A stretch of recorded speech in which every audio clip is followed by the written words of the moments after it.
Welcome to L'Arte dell'Arme, the Bolognese podcast, where we discuss the intricacies of the Bolognese tradition with the practitioners, translators, authors, and teachers working to bring the art back to life. This week's guest is Michael Chidester, owner and proprietor of HEMA Bookshelf and director of Wiktenauer. Michael, welcome to the podcast. Thanks. Good to be here. Yeah, it's great to have you. So I think, you're a name that's really become infamous in the HEMA community at large. So you don't need much of an introduction Infamous. because everybody knows of your exploits with Wiktenauer. But tell me a little bit about your martial arts background and how you got started in the study of Western martial arts. So my martial arts background is primarily just HEMA. I got started in 2001. I was a freshman in college, and I heard about some weirdos who practiced sword fighting in a local park and thought that sounded awesome. And so I went and tried to find them. And I actually ended up finding a completely different group of weirdos because the people I'd heard about were a LARP group called Dagger here, I later found out. But I encountered on a different field somewhere on campus an ARMA study group led by Jake Norwood at the time and Stu File. And so I got hooked and I started doing it way back then. Took a few years off here and there, but that was basically my beginning. And, it kind of went from there. I became head of the study group around about 2007-ish and eventually left ARMA. Well, I got kicked out of ARMA in 2006, but stayed with the study group and eventually was in charge of the ARMA study group despite not being a member. And then we left the entire study group left ARMA in 2009, became True Edge Academy, which is a school that still exists out in Provo, Utah and Salt Lake City, and is doing quite well. And round about 2010, got involved in Wiktenauer, and 2011 moved to Boston, left my club behind. And I've been primarily doing Wiktenauer stuff as my contribution to HEMA ever since then. So outside of the Western martial arts, all I really have is I dabbled a little bit in Taekwondo and Brazilian Jiu-Jitsu while I was in college. And that's it. Beyond that, it's 100% stuff I've gleaned from HEMA. Almost 20 years now. Crazy to think that. Wow, that's a long time. So it was a little bit of divine intervention that sort of led you into finding HEMA. Yeah, you might say that.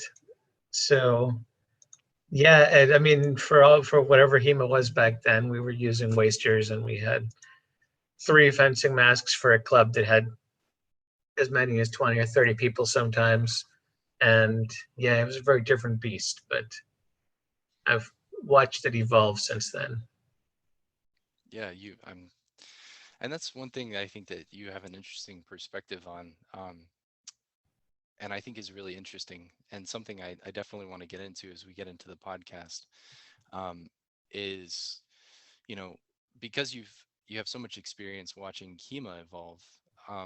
I feel like right now the Bolognese community, which, given this is a Bolognese podcast, is sort of going through a bit of growth. There seems to be a lot more interest in it, and we're starting to have more people translating texts and providing more information and stuff like that. What are some things that you would say, especially with your background in the Kunsteffekten and having seen the KDF scene grow and interpretations develop and evolve over time, what would be your advice to the Bolognese community as we start to go through that growth and get our hands on the texts? That's a big question. I don't really know. It's so one thing that I've become convinced of over time is that every sort of thread of this thing that we call HEMA is different and needs to be handled differently. I mean, that's a really obvious examples. As Bolognese practitioners, you guys have access to just an endless supply of solo drills, which KDF doesn't exist. I mean, if you talk to the Armisare guys, the Fiore guys, they don't have solo drills unless they made them up or they read Guy Windsor's book and he made them up, right? There's just not a way to practice by yourself. So that's a huge leg up that you guys have that other people don't, as well as ideas about what uh, sort of what it's supposed to look like in. I think you have a lot clearer notion of some of the styling that goes into the fencing, not just what the techniques are, but sort of how the movement is supposed to work, which you can get out of those solo drills, which gives you advantages in things that we've been arguing about in the KDF community forever, and continue to argue about. I don't know. I think that the advice that I give to everybody is that it's important to sort of take the text on its own terms and not. I mean, it sounds like specious advice, right? But don't assume that you know what the text is telling you, even if you've read it before. But go into it and try to have fresh eyes. And it sounds like it's just nonsense advice, but it's the things that have helped me progress is going back to the book and trying to pretend I don't know what it's talking about and seeing if I can make it mean something that is not what I previously thought it meant, and just started poking around doing in that direction. Jake Norwood has this thing that he talked to me about before where he'll, like, if he hears a crazy idea that he's pretty sure is wrong, he'll devote like 6 hard months to assuming that it's true and working with it. Like, not just try it out, but really put in some time assuming that it's gospel, and then see if he still thinks it's wrong afterwards. And if he absolutely fails with it, then he'll throw it away. But otherwise, maybe it's something you can learn from. And I know that there's, especially with a small community, there tends to be a lot of people who disagree because there isn't enough people to form consensus yet. So I think it's important to take the perspective that you don't really know anything, and even if you're teaching people, you're also trying to learn what the text says over and over again. Because if you're not changing your mind about what the text says, then you're probably not actually developing as a martial artist. And that's kind of sad for you in that case, I say.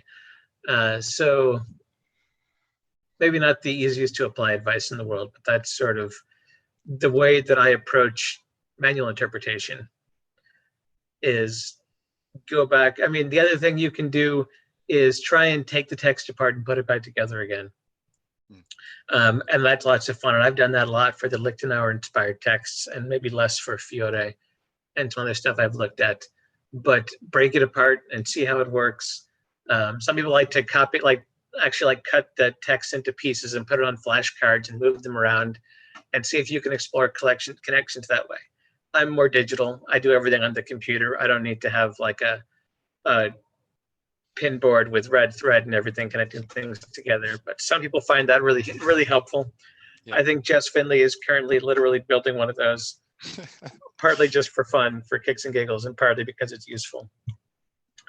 But you've got like a solid 5 or 6 texts, all of which are beefy, meaty texts, right? You've got Manciolino, you've got Marozzo, Della Gocchie, Vigiani, you've got the Anonimo, and I feel like I'm forgetting one. De Alessandro, does he really count? I don't think so. I don't think we have an English translation. I certainly never read it. I'm just thinking of the lists that I've made and seen. Yeah. And I mean, there's Senese, but he's Rapier, and he's like 100 years later, and he is just incidentally from Bologna. Yeah, you could loop Palladini in there.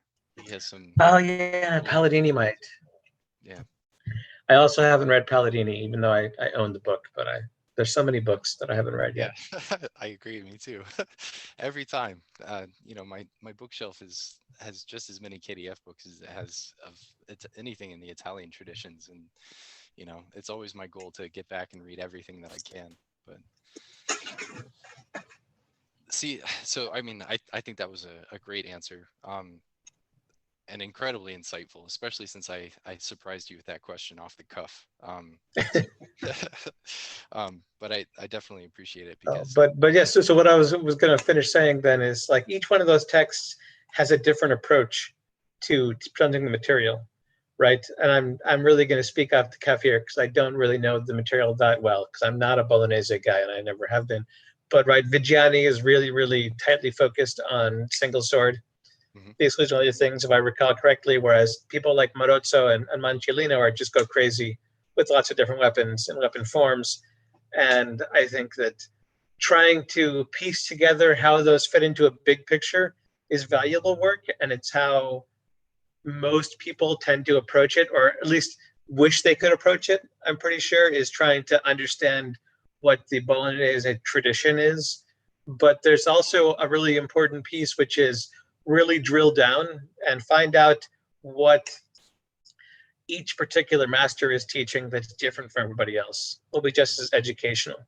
So if you're looking for a project and you're kind of bored with the sources, try to figure out, assume that they're not actually connected to each other at all, and try to figure out what they're teaching in isolation, and then see if you can build an argument that they're not even related, that there is no Bolognese tradition. And maybe you can, but I don't think you could. But even if you can't, that'll be more educational than trying to build another grand unified theory. And that's another useful thing approaching any source is start questioning some of the assumptions about how they're linked together and what things are the same, what things are different. Yeah, that's really great. I actually did that recently. I started a project where I took the Anonymous and I imported it into Excel and I broke it apart into all 460 plays of singles. And I broke them apart into their specific starting guards, to start looking for patterns. So just like you, I work digitally, but sometimes I work manually. I used to try to do all that, like writing things out with fountain pens. Like before you posted or before you started selling the Wiktenauer Black Book of Lichtenauer, I had a red notebook, and I used to sit on Wiktenauer, and the three translations of essentially what you ended up importing into the book, which was what, like Ringek, um, Danzig. Danzig and 3227A, yeah. Yeah, I used to sit and transcribe all of that into a notebook. Like I was, I was working third shift at a hospital in the hospital laboratory, and I had a lot of time on my hands, in between, my normal work, but there was a lot of downtime and trying to keep yourself awake. So I would just sit and I would transcribe, and I got pretty far. I think I got up to Spreckfenster before I finally ended up deviating, or maybe you had maybe it was that year that you ended up actually publishing that on Lulu, and then I stopped. That's that's funny because I did a lot of good Wiktenauer work when I was working third shift in an alarm company and was just sort of finding things to do between alarms. Yeah, I think A lot of downtime when I had to stay busy, and a lot of people read books, but I didn't really have books I wanted to read, so I was just coding Wiktenauer in my spare time. see, maybe third shift is what actually powers HEMA. All the good ideas happen at night, right? So you got nothing but night on third shift. That's right. So, how did you actually get involved with Wiktenauer? How did that start? Well, so Wiktenauer was originally the brainchild of Ben Michaels, who was formerly of MKDF, and and then later Broken Plow, and now he's left the HEMA community. But in about 2009, he wanted to put together. So this takes us back to the dark ages of fencing manual study, right? Pre 2010 or so, the before times when there wasn't really any consolidated resources. So if you wanted to study something, there was a whole lot of hunting and gathering around the internet, trying to scrape together little bits and pieces of things. There were lots of websites that would have a couple random transcriptions or translations, like club sites by the club instructor might have done something. And there was some small scale community efforts like shieldha.org. Roger Norling's Horror site got up around this time, maybe a little before this. The HEMAC site had some things. That's where Craig Pitplatty's Mancellino translations lived for a while. But there wasn't really a place you could go and just find things, and they were never in a format that was easy to use or easy to read. They were in whatever format whoever put them together copied and pasted them onto the internet in. So Ben Michaels had this idea that was twofold. One of them was he wanted to break the stranglehold on the HEMA black market, because there wasn't just all these websites, there were also people who were passing things around privately. And there were a lot of translations that you just couldn't get unless you knew somebody who knew somebody who did the translation. Like Bob Sharon, who's a name that people don't really remember anymore, but 15 years ago, he was a big deal, had done a complete translation of the Getty Fiore manuscript in like 2000. So way back in early days for American HEMA, he had a whole translation and he was going to publish it and never did. So a lot of people had that translation, but the only way you could get it is by being one of the bros in the know, as Christian Trosclair puts it, and one of the cool Fiore guys. I never saw it. I still haven't seen it, for example, but people had it. And the people who had it would pretend like they knew the mysteries of the universe, but they couldn't share them. And there were lots of scans of things that were passed around the same way, because someone bought them and gave them to his friends, and they gave them to their friends, but they wouldn't put them online, either because they agreed not to with the museum, which was somewhat common, or just because they wanted to feel special by having something that nobody else had. So there was a whole lot of stuff. I mean, I got into the trading game quite a lot of acquiring things and trading them to people who didn't have them yet. And I got some pretty cool things. So an easy example is I discovered that the Morgan Library and Museum in New York had partnered with Princeton to get all of their medieval manuscripts, their illustrated medieval manuscripts, scanned, which meant that the Morgan Fiore manuscript got scanned and nobody in HEMA heard about it because it was part of the Princeton Index of Christian Art, which is not a place that you might go looking for fencing manuals. Right. It was also a subscription-only database that was fairly expensive. So going to a research university, like I was at the time, I managed to get access to it and download all the pictures. And then suddenly I had the only color scans of the Fiore manuscript from the Morgan, and I managed to trade those around and get some other rare scans from people in exchange and some cool stuff before eventually they became common enough that they were no longer worth anything. And that's kind of how the process went in this dark age. So Ben Michaels thought that if he could set up a site, which he thought he called the WikiLeaks of HEMA, where people could donate their secret, illicit HEMA possessions anonymously, and he would post them on this Wiktenauer site, and then everybody could access them without anybody being known as the guy who couldn't keep a secret or whatever. And he also had this secondary goal where he wanted to take all of these translations that were all over the internet and organize them by technique. And he had this idea that all disagreements about interpretation were based on incomplete information. So if we could just see all the different texts and what they had to say about each technique, then the interpretation would become obvious. We were so naive back then, but this seemed like a possibility at the time. And so disagreement would go away if everybody had the same information from the fencing treatises. And that turned out to be a pipe dream and not actually real. So, because of course the sources themselves don't agree about what the techniques are at the end of the day. So Ben Michaels stuck around for about the first year, and he built the original site and administered it, and then he kind of was done with it and the responsibility passed on to me.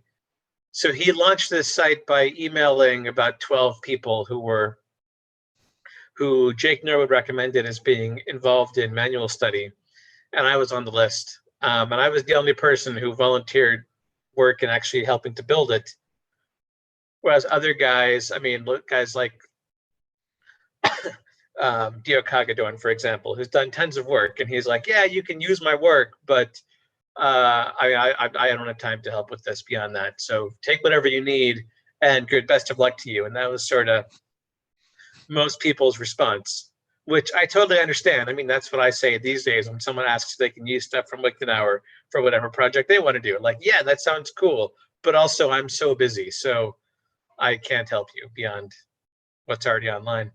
And so, but at that point, I kind of took over as the person who was actually doing work on the wiki at the time when nobody else was. It kind of was automatically felt to me. And I've been doing that ever since. That would have been about 2012 or 2011 when Ben Michaels soft quit. Yeah. And passed the torch to me. And then eventually he couldn't keep up with the admin anymore, and so Christian Trosclair took over that piece of it, and Ben Michaels stepped away completely. So he's now just our deadbeat dad. That's fantastic. So what's the so once you had taken over Wiktenauer, how did you get all of the manuscripts and really help it to grow to the level that it's at now? Lots and lots and lots of hours. I estimated several years ago that I would just put about 8,000 hours into Wiktenauer of work, which is multiple years of work, full-time hours. But I don't know. I mean, on one level, it's a big collaboration. I don't generate most of the content on Wiktenauer. I mean, I do my projects. I hope made some contributions to the body of transcription and translation out there, but most of it was done by other people. And what I've done for the most part is catalog the works of other people and try to compile them into usable formats, which just happens one page at a time, lots and lots of copying and pasting, and a bit of formatting to try to figure out how to unify the work of lots of different people who don't follow the same standards. But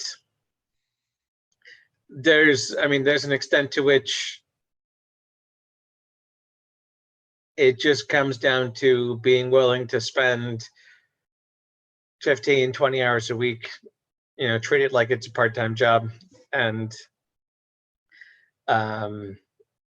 doing all the grunt work that nobody else is willing to do. That's what it comes down to for a lot of HEMA projects, is not if you have a cool idea that no one's ever had, but if you're willing to do work that no one's ever actually been willing to do, then you can create something that doesn't exist yet.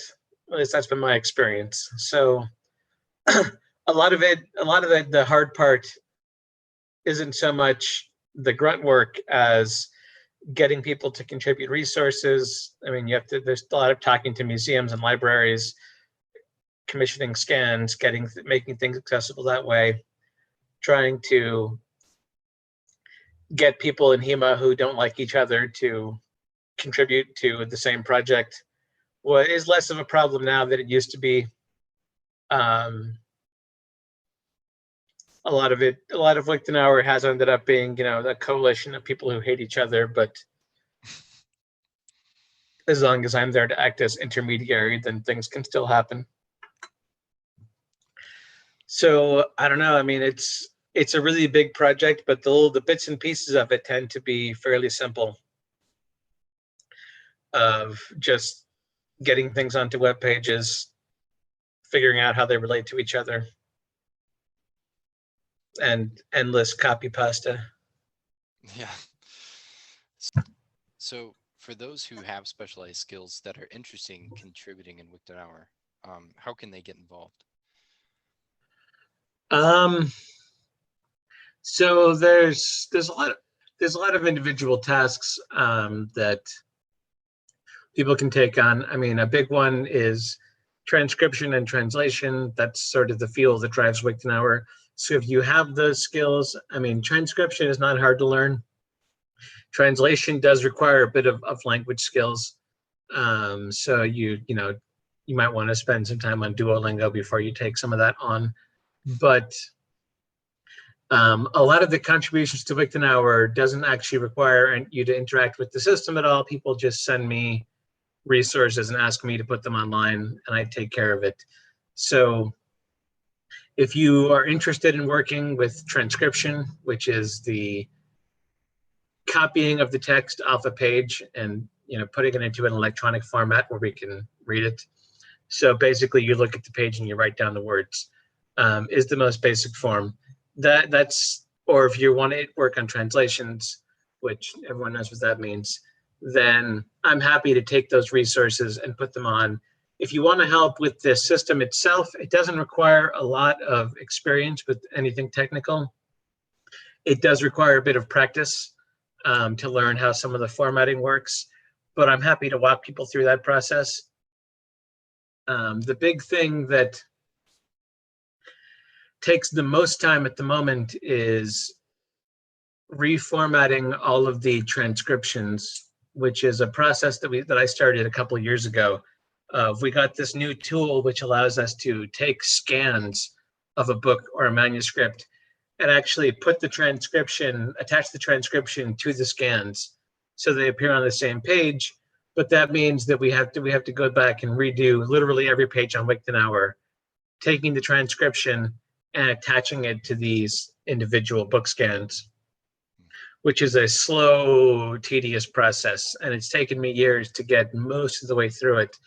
But like 20 of the biggest projects are still left out of the 100 or so that I started with of doing this project. I think Marozzo is coming up soon, for example. And I have a full transcription of this entire book, but going through page by page and pasting it onto each page is a reason why I've procrastinated to the end, along with some other big ones. So work like that can be done in small chunks, right? Doing one page takes like 5 minutes. It's only a big job because there's hundreds of pages in each one of these books. So that would be a place that I could get people started. Some people have, in the past year, have volunteered to do some work on that and have worked on books.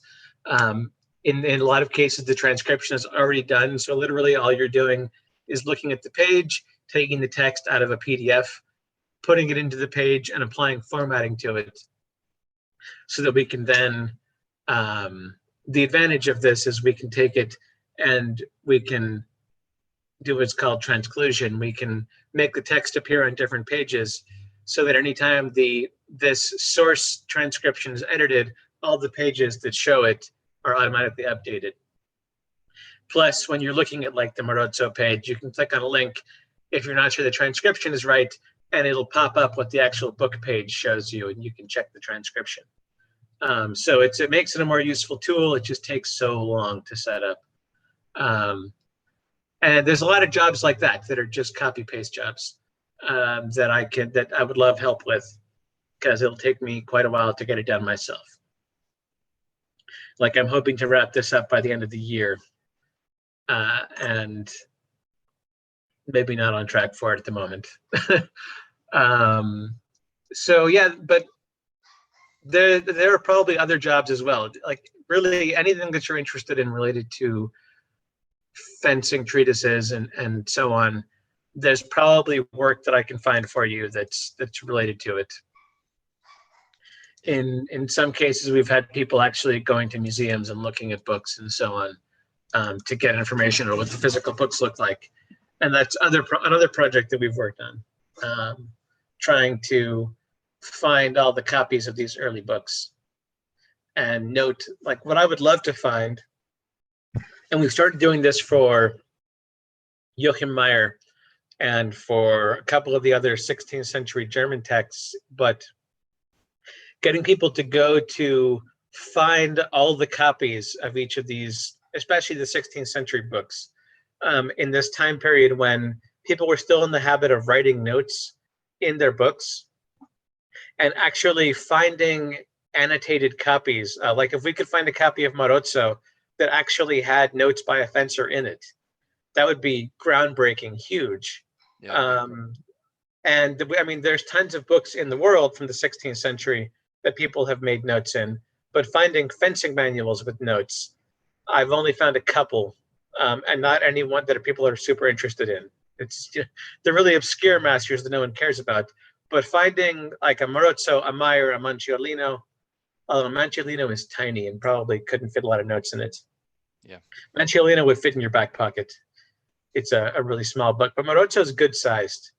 It's almost the size of a modern book. So, or for that matter, finding a painted Marozzo would also be sweet. We found 2 copies of Joachim Meyer where the woodblock prints were painted, and they're beautiful books. And this was a relatively common practice, so there ought to be copies of Marozzo that have also been painted by their original owners, or the original owners hired a painter to paint them, and that would be awesome too. I found an Agrippa like that. I found a number of fencing manuals, but not a Marozzo yet. But so I would love to organize people to go find all the copies of Marozzo and Manciolino in libraries. I mean, also Vigiani and Dall'Agocchie, but Marozzo's my favorite. And just page through them and see what's in there, because I'm sure there's got to be at least a few copies that have cool stuff in them. Yeah. So in terms of texts that are in the Americas, do we know? I think I know of only 2 that I can think of, copies of Marozzo at least. One that's at the Met, and then one that's up in Vancouver with Devin Borman. Well, there's definitely more than that, because I've handled a couple. Let me find my spreadsheet really quick. I started, so last year, to give a slight amount of background, a woman who's associated with the Meyer Freifechter Guild, whose name I'm not sure of, Sarah Barsness, I think, had told us at Meyer Symposium, this would have been 2 years ago before COVID, that she had made this spreadsheet of all the copies of Meyer she could find. And I needed help filling it out. And so I took that on immediately. Roger Norling and I and a few others jumped at the chance to help expand this, because it's a cool idea. And then I started making these sheets for all of the interesting early modern books. And I know that I did, when would the last time I opened this have been? But I definitely did Marozzo and I did Manciolino. I thought they were all on Google Sheets. Well, I lost it. It's gone forever. Sad. But I definitely have seen, there's a copy of Marozzo that's in Chicago at the Newberry Library. I saw that one at WMAW 2 years ago. Well, before WMAW, on my way up north, I stopped there and we looked at that one. There's at least one that Yale has. There is that gorgeous painted 1568 Marozzo that's at the Met. And I think they have a 1536 as well. I would imagine that there are quite a few in other US libraries. I mean, Marozzo, it was a number of editions, and I don't think they were very small editions either, so they got around. And then, of course, there's a ton in Europe as well. And Roberto Gotti has like 15. Oh. So I've never actually been to his house, but many people I know in HEMA have, and I'm told that he has like a drawer that he just keeps all of his Marozzos in. He's like, no, I can't help it. Every time I see one up for sale, I have to buy it. It's my favorite. That's fantastic. No, to be rich, right? Yeah, right. So let's do a quick WorldCat search here. Sure. And let's see if we can find out how many Marozzos actually exist in the United States. Of course, they're not all on the same record. Yeah, I did this work when I was bored at work like 2 years ago. Yeah, so Folger Shakespeare Library has one, University of Kansas, UCLA has one. And I'm just looking at 1536 right now. Harvard apparently has one of those. Have I seen Harvard's? I must have. I've seen all their fencing manuals. I forgot about that one. The Met has several. New York Public Library has one. Like, these books are around. They were not hard to get, and they're in a lot of collections. So I think if people wanted to start looking for these, there's decent odds that the nearest large city to you will have one that you can go find. And I'll tell you the same thing I told people in the Marozzo project. Even if somebody else has already been in to see it, so we don't need you to go look at it for us, go look at it anyways, because old books are cool and it's easier to get into these special collections in many cases than you think. Yeah. You don't need to be like a PhD or a professor to get into the back rooms of some of these libraries. You just need to make some very polite requests. And like, especially the ones that are public institutions, their whole job is sharing these books with the public. And even some of these private museums that are technically private, but do public, viewings of things, like, they're happy to show these things to you. And I wish everybody in HEMA had the chance to actually interact with some of these original source materials, because it kind of gives you a perspective on what the historical fencers themselves were involved in. You know what I mean? And all, not to mention just the fact that some people get off on the idea, the little thrill that Joachim Meyer might have touched this book, and now I'm touching it. Yeah. There's decent odds that Marozzo at some point picked up the copies of his book that he had printed in 1536. So if you want to touch something that Marozzo touched, go find one of those books. And there's a lot of them around. So Virginia Tech has one. Cornell has one. Oh, perfect. That actually kind of leads me into my begging and pleading for HEMA Bookshelf. That one day, you'll print a facsimile of Marozzo. That would be interesting. I mean, so initially I went into this with the idea. So for people who aren't familiar, HEMA Bookshelf is a new venture of mine that I started 2 years ago, of trying to produce inexpensive facsimiles of fencing manuals. So the facsimile industry runs on really expensive books. These are not just like a book that has pictures in it, but this is an attempt to recreate like a replica of a historical book. So the ideal facsimile will look and feel and smell and everything exactly like the original, down to the cover and the texture of the paper. They'll do high-end printing, although in some cases there are facsimiles that are handmade. So someone's actually hand copied them and tried to replicate the art and the calligraphy with a pen and so on. Like, there's different degrees of facsimile-ness. When I went to the Met, I went to the Morgan Library last year, they showed me a facsimile of the Morgan Picture Bible, right? The one with all the crazy weapons and the murder piles, that was done on actual parchment, like vellum, that was bleached, and they printed the scans onto them. And it was full size, which is like 30 inches tall, and like 6 inches thick. It was just an enormous, really impressive book. I looked it up afterwards, and it cost $18,000. Wow. Although they got a free copy, because that's one of the conditions of when they let people print their scans. Yeah. That's incredible. So the really expensive facsimiles are really expensive. You can easily spend 5 figures, maybe even 6 figures on the really high-end facsimiles. They're comparable in cost to a lot of actual historical books, because they're usually very rare books that you're not going to be able to buy. So it's the next best thing. And they're usually targeted at institutions with deep pockets, like universities, who can't afford actual manuscripts, so they buy facsimiles for their manuscript students to look at, right? Or rich collectors. So, for example, someone produced a facsimile of 133 about 10 years ago, a company called Extraordinary Editions, and it went for, I believe, 750 pounds. Wow. Was the price, which works out to almost $1,000. And I thought to myself a couple of years ago, how much does it actually cost to make a leather-bound book? Like, I have really high-resolution scans of a lot of manuscripts.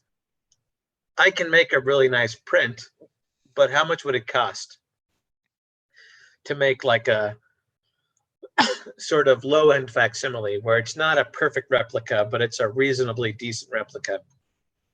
And started off with Talhofer, and that worked pretty well. And then we're just finishing up now doing the Getty's Fiore manuscript, and that we've shipped out more than half of the orders, and we've started working on development of a third one, which is Le Kuchner, right, the big fancy illustrated Messer treatise.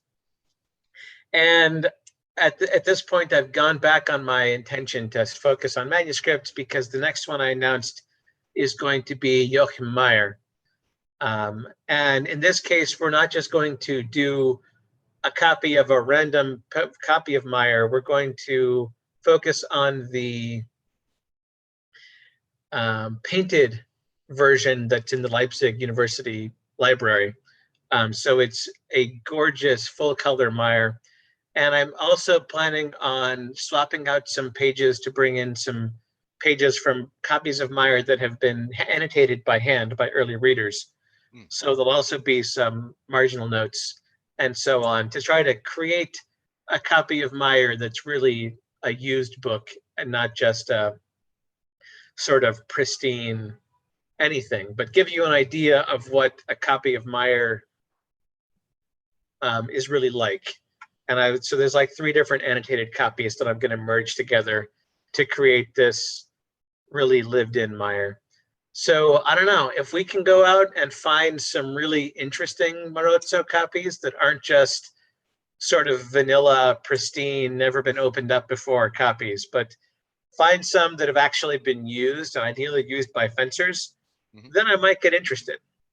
Okay. I mean, Manciolino could be cool because it's so tiny, but yeah, just like Marozzo is a pretty book. What's that? Is. Yeah, I mean, I was going to say for Manciolino, you could have a pocket size, just stuff it in the back of your pocket. I think the next one I'm going to do is going to be one of the really small manuscripts, like Codex Wallerstein, which is like 5x7. Wow. But yeah, so going back to the question of if we could get people to start going to libraries and studying all the Marozzos that exist, then we could put together, I mean, best case scenario, we could find a bunch of Marozzos all that have annotations in them and do an edition that also has just a book that compiles all the annotations. Like, it's entirely likely that there are extensively written in copies of Marozzo that are worth buying scans of and actually transcribing. We just don't know because no one's done the work yet. So yeah. Well, I mean, this is something maybe I should start pushing on if it's really going to happen. Yeah, exactly. Well, I mean, I think that'll give our listenership here a mission to go out and accomplish and actually get into the libraries. Yeah, I mean, I have scans of like 10 Marozzos, and there's way more than that out there. And they're pretty well geographically distributed. I don't think you have to live in Italy to find a copy of Marozzo near you. Yeah, I mean, now that I know that there's one at Virginia Tech, I think I'm planning a trip up to Blacksburg. So I would love to. See. There's one in Greensboro, North Carolina. There's 2. Oh, come on. Yeah. North Carolina A&T State University has one, and University of North Carolina at Greensboro seems to have one. All right. Well, I guess I'm going to Greensboro. That's a weekend trip. Yeah, like I said, these are, people don't realize the availability of a lot of these books. Like, I mean, I've been to Harvard many times, and they're not the easiest library to get into, but anyone can get in. If you get a letter from your public library, it's all they want to see. That's the level of credentials you usually need at most. Right? Not even like a university library. A letter from Boston Public Library will get you in to Harvard University to look at their special collections. And they have like 20 fencing manuals from the 16th and 17th century. Right. That's incredible. So yeah, I would encourage everybody to do a little bit of research on that, especially if you know of a good university near you. Or just look at your public library. I mean, it doesn't even have to be a research university. There's a copy of Meyer at University of Texas, Austin. Hmm. Right? They're just random places you're going to find cool stuff like that. Yeah. So when we were talking about transcription, if people do want to get into transcription, especially like handwritten transcription, what are some skills that you think that they could learn to kind of help them in that endeavor? So handwriting is tough. Um, some are better than others. If you get into the good Italian humanist handwriting styles, then it's a lot easier. When you're looking at the cursives and some of the German black letters or even the Italian black letter, it can be difficult. There are books you can get. There's also study aids you can find online. The biggest hurdle is you can transcribe something without knowing the language, but it's a lot easier if you know it because a lot of times you're going to be grappling with letters that don't quite look right and also with abbreviations that you're not really going to understand necessarily unless you speak the language. And there's a book by a dude named Capelli where he tried to create a dictionary of Latin and Italian abbreviations that I've gotten a lot of use out of when I'm transcribing Fiore, for example. And I know that my local Latin transcribers have also found a lot of use from it. And there's resources like that. We call it the Swiggle Dictionary Hmm. because you can put in like there's a cube with a weird thing attached to it and a stroke through it. What does this mean? And it'll give you like 10 options. And then you have to narrow it down to which one of these is what's actually intended. What word is this? So it's way easier to cut your teeth on printed books, Yeah. where even the German Fraktur typefaces are not that hard once you get used to them. It's just like reading a weird font, but they're consistent, unlike handwriting. So Yeah. but yeah, if you know the language and so you can develop a sense of what this word probably is when you're confused, that's really helpful. But also, it's just a question of practice, practice, practice. One thing you can do is go on Wiktenauer and take a text that I've already upgraded to this new page format, and actually where you can compare the transcription with the page and just read through it and be like, okay, I can see how this word is item, but what is this word? How do you get from there to there? Yeah. And practice on a thing that's already been transcribed by a reputable transcriber, and you can find help when you get stuck. But it's not a skill that you're just going to know how to do out of the gate. I mean, honestly, I'm sure you've looked at handwriting by someone in the 21st century and been baffled by what they were trying to write down. I Oh know that yeah. I have. I mean, I used to work in a hospital, so Right, exactly. So you get that. yeah, Yeah. doctor's handwriting. Go I look at what a doctor scrawls for prescriptions, yeah, it's insane. uh, which also will give you the horrible abbreviation end of the problem, right? Exactly. Where the pharmacist knows what these three letters mean, but nobody else does. Yep. Um, yeah, so all those problems are there, and the only way to get used to them is by repetition, by reading through them. So, if you decide you want to transcribe, I would not start with a thing that's never been transcribed before, unless you have a buddy who's really good at it who can help you.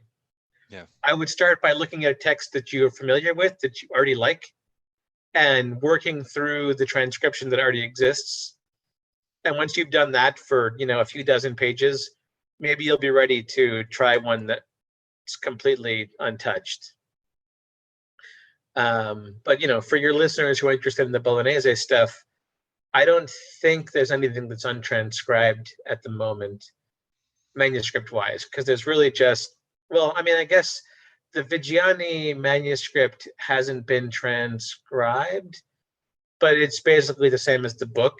So if you wanted to try that out, you could take the printed page and put it next to the manuscript and start seeing how the spelling is different.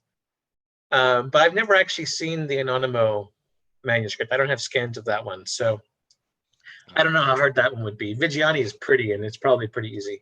We need to, so that's one of the things that we need to rectify though, because when I was talking to Jake Maxwell a couple of weeks ago, one of the things that he said or that he brought up is that there's the possibility that the Anonimo was written by multiple different authors, like almost like it was a house book. Huh. like what we see with some of the KDF manuals where you have multiple instances of handwriting. And Yeah, are if there different scribes involved? yeah, That's interesting. yeah, and if that's the case, I'd really be interested to kind of dive into that and even see, you know, I mean, if you really do like a handwriting study, sometimes you can kind of pinpoint different changes in language and things like that, or at least Hmm. the way it's written, and potentially source different like time periods to see if it is written at different time periods. Um, so I don't know. Maybe that's something that we need to rectify. See if we can get some scans of it.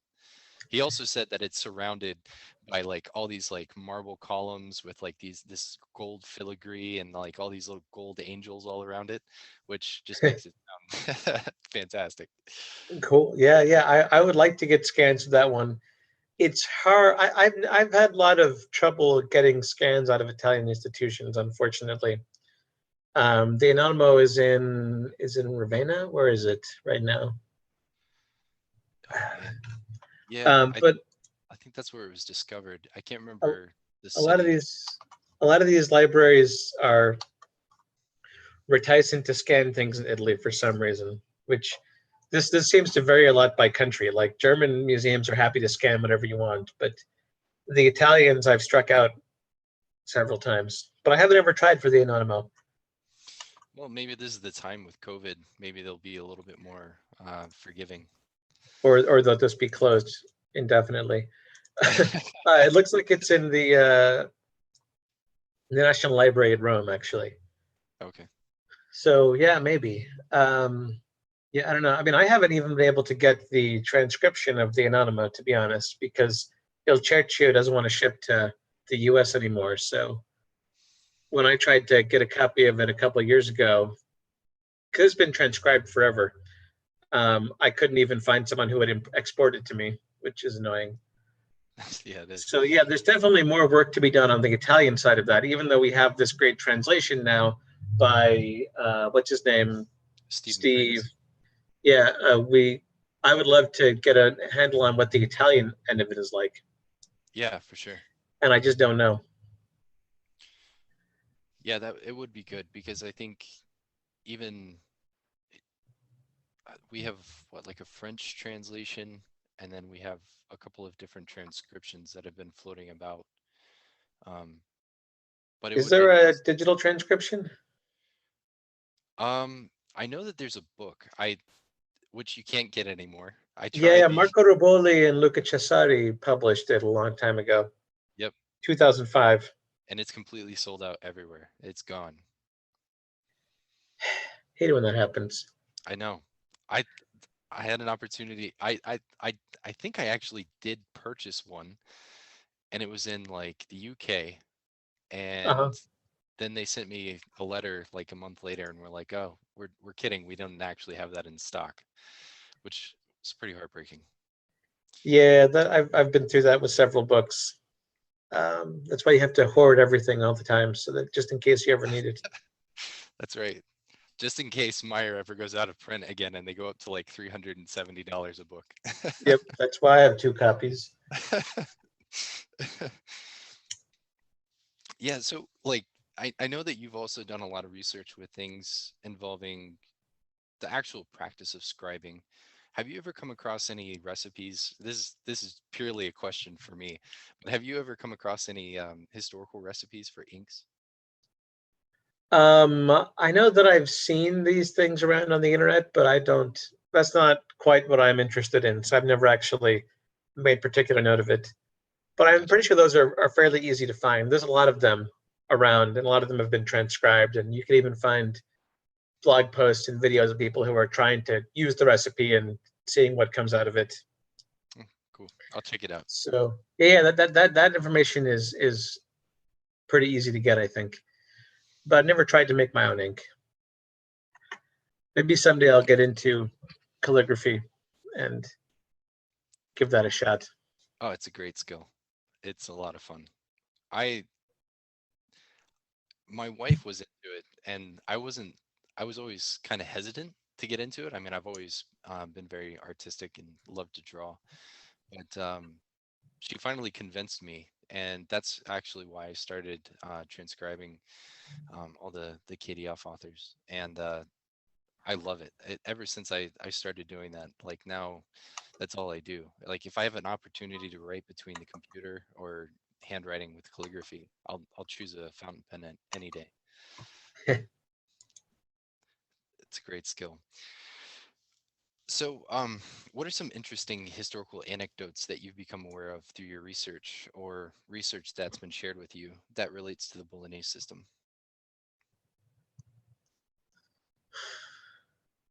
I don't think I really have any of those. Yeah. So I've been dig deep into dueling studies for the past couple of years, but I've been focused on the end of the 15th century. So the pre-Bolognese era, really, and mostly this Neapolitan writer named Paride del Pozzo. So it's a bit early for Bologna. Yeah, I'm not the guy to ask for that. No. So what is the one with the Neapolitan though? So Pozzo wrote he wrote a whole dueling treatise in the 1470s. It's hundreds of pages long. It's just a massive book where he was trying to formalize all of the dueling laws and customs Uh, into a single cohesive legal code governing dueling. And he a lot of it is anecdotes about duels that he was aware of that had happened in the past and tricky problems of judging them and so on. But he is pretty exhaustive in his discussion of everything from the preliminaries to the duel to what happens afterwards, and just all kinds of wrinkles that are possible in the conduct of them. Because he was a jurist, like a legal expert, who actually taught law at the University of Naples and was a legal advisor to the King of Spain. And he had a bunch of important roles like that. And so he thought that he would do the world a service by offering his expert legal opinions about everything related to the duel. And he actually has a second book that's all about forensic evidence hmm. related to crime scenes. And he was an early person who had opinions about that, and how you should be collecting evidence to solve crimes. And those are sort of his two works that he's known for. But this is basically the original book on dueling.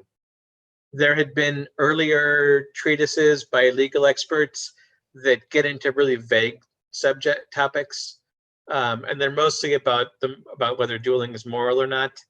Hmm. And this is just a massive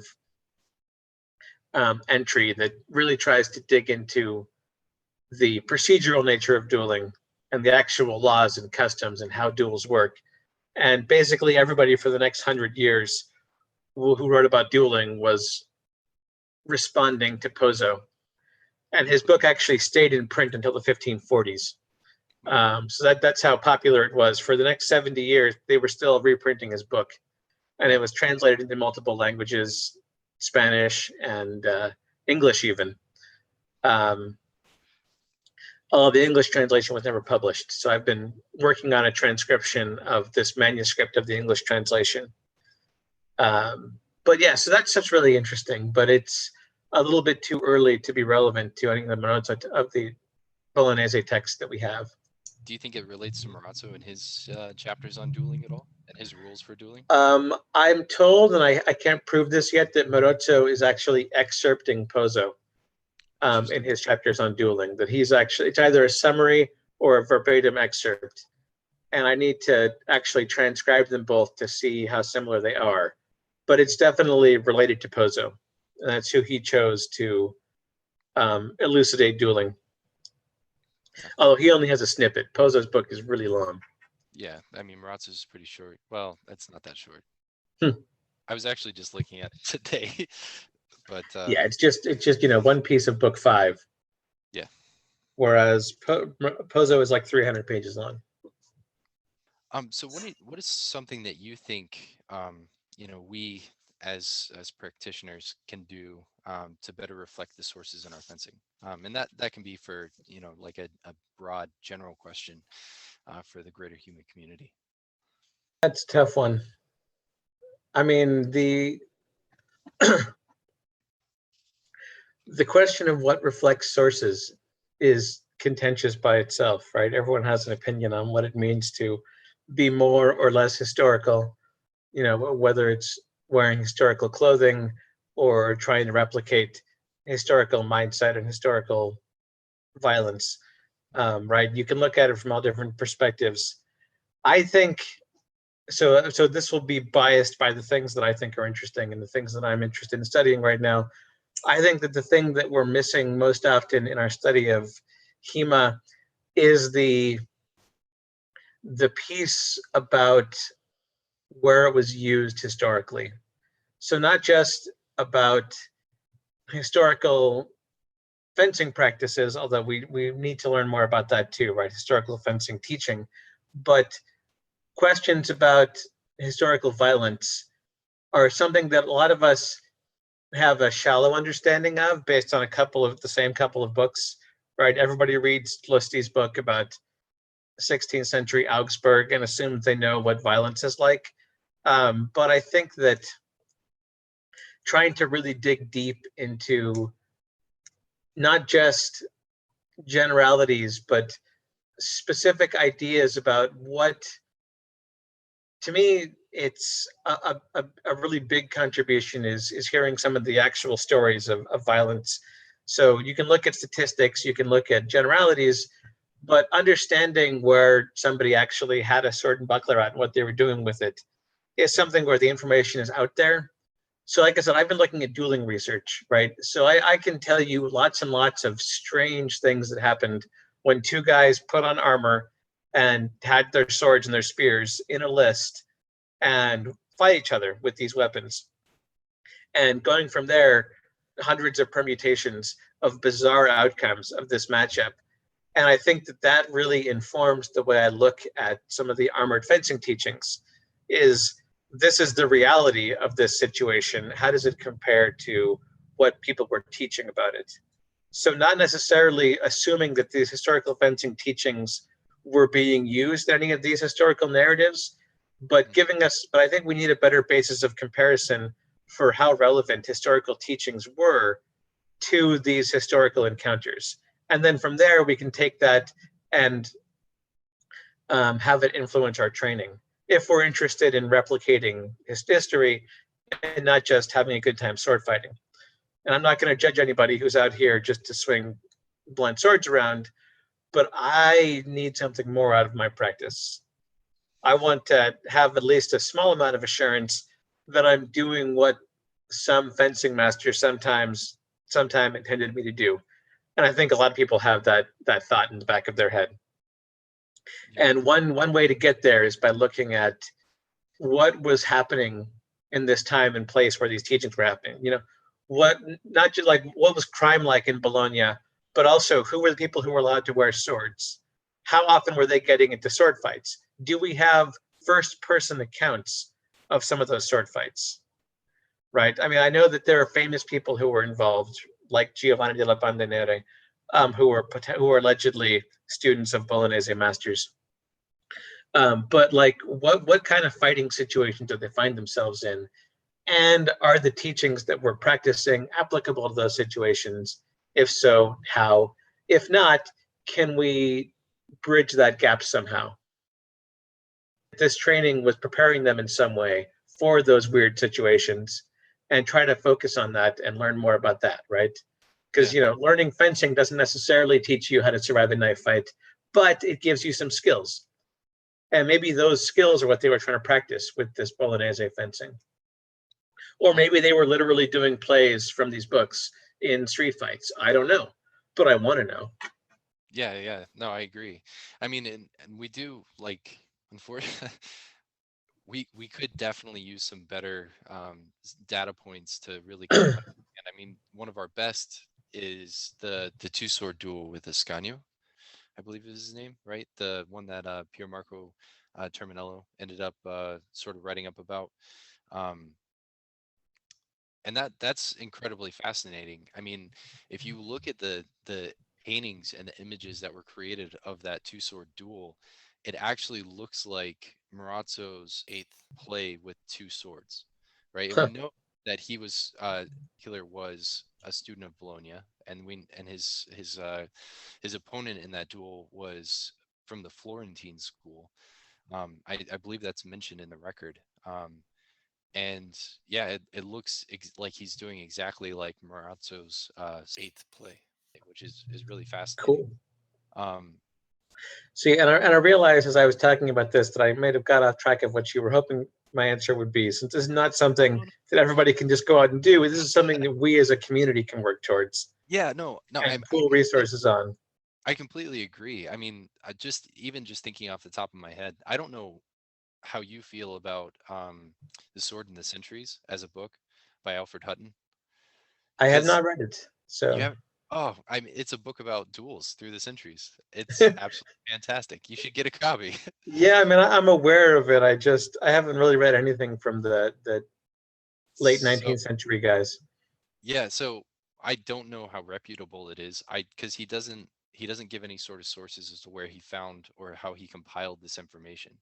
Um, but there is one instance of a duel that I think is referenced quite frequently, where something ended up happening with a French lord and somebody, and that person who ended up offending the French lord went to Italy and studied with somebody who had studied the Bolognese system, and they ended up fighting with sword and buckler. Um, and it says in the fight that he ends up cutting him in the leg or like hamstringing the guy, and it says that that was a Mm-hmm. dirty Bolognese trick. Which is true because if you read through the Bolognese sources, there are a lot of cuts to the leg. It's something that happens quite frequently. I can't remember the guy's name off the top of my head, but it's one of the duels that ends up that's in the Sword in the Centuries. So yeah, I mean, I agree with you. I think that having an idea of um, you know what the practical outlook actually kind of stems into. Like, I mean, just recently with the Dirk Hagedorn, how do you say his last name? Hagedorn, I think. Hagedorn. With the what he found relating to Tallhofer, right? And Mm-hmm. Tallhofer's duel that he had in front of Duke Albrecht.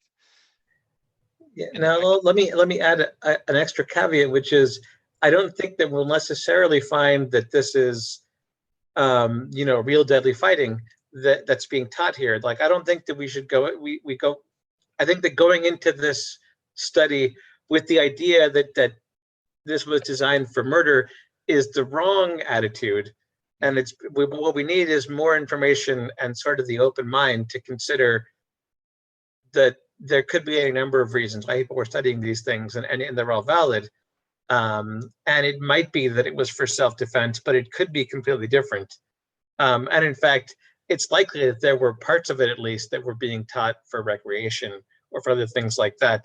And sure, getting the sort of whole multicolor landscape of this fencing culture is where I would like to see us get long term, where it's not just one thing. And it's not that people use this in duels, therefore we have to approach our training as though we're going to fight a duel, but just understanding what this meant to these people, which was yeah. probably a lot more than just a tool for dueling. I think one of the good data points that we have in the Bolognese system that helps us to differentiate that is that the Bolognese masters will often tell us when something is supposed to be done in the Sal and when it's for Mm-hmm. play and when it's not. So when Marazzo has his sword and small buckler, he tells you to use a a um, a training sword, right? He tells you to, use a training sword for fighting with small buckler. Then when he gets into sword and large buckler, he tells you to use a sharp sword. So you have the difference between an abattimente and an assault. So typically the assaulti are something that would be done for either a demonstration or for show and would be done with weapons that were not necessarily meant to be sharp. And then an abattement, or did I get that backwards? Yeah, and then the abattimente are things that are done with sharp swords and would be done in earnest. And so we get a similar anecdote with Manciolino, and there are other instances with other authors like the Anonymous where he'll talk about essentially like earnest fighting and fighting and deadly fighting. Mm-hmm. Yeah, and I mean, you've also got things like the school rules that Manciolino mentions in his introduction, and there's a lot of hints in there about their fencing school culture that I think will be just as valuable as more information about street violence, for example. For sure. I would love to know how Italian fencing schools operated in the 15th century, Yeah. and if there's things we can learn from that, or at least things that we can use to inform our practice. Yeah. And I mean, and you've been doing a lot of stuff with this and putting stuff on your Patreon. So if people are interested, um, and seeing some of the stuff that Michael's been doing, and supporting Wiktenauer, which is probably the most important endeavor in historical European martial arts, in terms of its overall reach. You can find him, and I'll put a link in the show notes to Michael's Patreon. But definitely follow him on Patreon, because one of the things that you've been doing is posting some of these duels that you've found, right? Mm-hmm. Yeah, so definitely check that out. And for those who are interested in HEMA Bookshelf, I'll also put a link for um, the kick. Is it on Kickstarter or is it on Indiegogo? It's Indiegogo, right? Yeah, so there's a website for HEMA Bookshelf, and then we do our pre-orders for the facsimiles through Indiegogo usually. Gotcha. Yeah, and I'll put, And you can still order the first three facsimiles through Indiegogo until they sell out. Um, but I can get you links for both of those. perfect. Yeah, and I'll include those so people can go and check those out. But I think with that, we can go ahead and wrap this up. Michael, I really appreciate you coming on and sharing your wisdom with us. Hopefully, we'll have an army of Bolognese inspired people combing through libraries, getting out there and doing the work that's necessary to get Marazzo into HEMA Bookshelf. Yeah, well, you've got me thinking about this again, and I've got a bunch of tabs open now in my browser. I'm gonna put together another catalog of Marazzos that I know about, and we'll see if we can, and we'll put that on the Facebook group and some other places, and see if, as COVID is fading and libraries start reopening, we'll see if we can get people in there to start looking at books and finding interesting things, which maybe won't be till the end of the summer, but eventually we'll get there, right? Yeah, I hope. absolutely. Yep. Michael, it was a pleasure. Thanks for coming on. Thanks a lot. This was fun. And that concludes another episode of L'Arte dell'Arme, the Bolognese podcast. I want to thank Michael again for coming on and sharing his wisdom with everyone. Next week's guest is going to be David Biggs. For those of you who don't know David Biggs, he's been practicing Western martial arts for over 25 years. He's been studying Giovanni Dalla Gocchie for 18 years. He practices Western martial arts in both the SEA and in HEMA.